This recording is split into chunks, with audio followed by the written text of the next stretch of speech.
who thinks that personal identity is simply a reductive thing explained by our psychological connectedness and continuity. So that if we had the same connected thoughts with our previous selves on previous days, then we count as the same person. And that if that relation is continuous throughout a lifespan, we can say, like, if the same connected thoughts last day after day, we can say, look, that's the same person. But for him, continuity doesn't matter. He has like all sorts of weird thought experiments, really, so much. I mean, it depends on us being the same person, but it really doesn't matter if we're talking about the same person. For instance, if we're like in Star Trek, that new movie that's out for things. If we're destroyed, if every particle in our body is destroyed, and we're beamed onto another planet identical to ourselves, we will no longer have psychological continuity with ourselves, but we will have connectedness. We'll still be thinking about the same thing. And even though this won't actually be the same person, it's as good as being the same person for him. He's a reductionist, not for any a priori reason, but because he thinks that there was some deep, further psychological fact about this cell, such as like we could prove the existence of souls through like people with memories of past lives, and we would have some reason to argue that we've had some sort of thing like that. But since we can't really do that, we don't have any evidence for it, he dismisses it, and also he dismisses a physicalist account of things because he doesn't think that can explain things.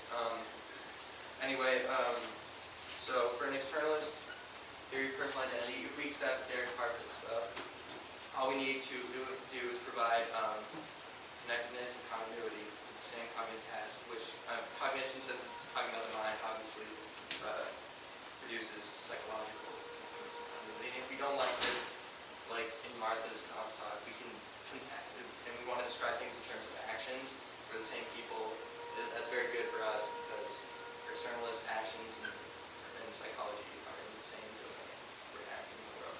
Anyway, okay, so more on this personal identity theory. For us, for externalist personal identity people, embodied cognition is pretty constant. We're in the same bodies throughout our lives, and we have the same sort of like internal vehicles that we use, like memory and internalized perception and stuff like that. And so that remains constant. So we get some sense of like continuous identity throughout a life from that. Epistemic actions and embedded cognition are not really constant, and so sort of like project those as informing part of our personal identity. They exist at a time, and they like maybe influence our personhood at a time, but they don't continue to relax. They're not really important. That's makes more. All right. So what happens? And also, what happens if because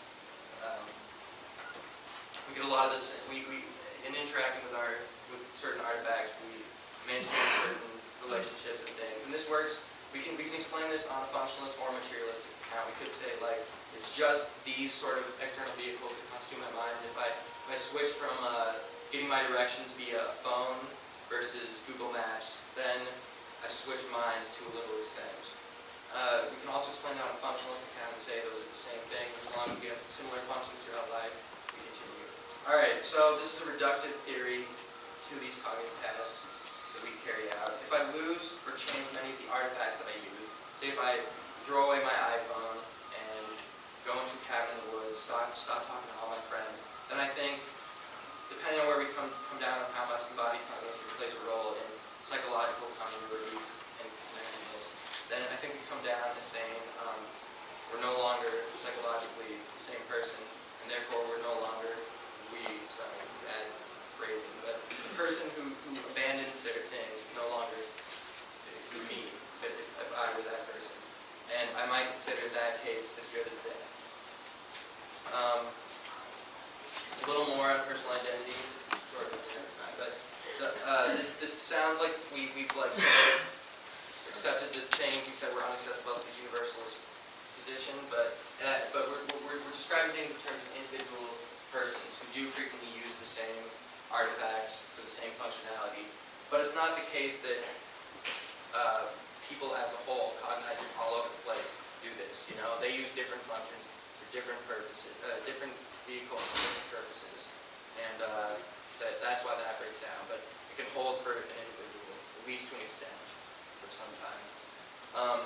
Being in mind the limit of this, the claim that we're eliminating the mind. In a sense, we're eliminating the mind as a universal theory, but we're saying it's reducible to these cognitive tasks, and these cognitive tasks are whatever individual things interact with in the world. And the causal inefficacy claim that we don't directly cause something from our minds to the world sort of disappears when we start to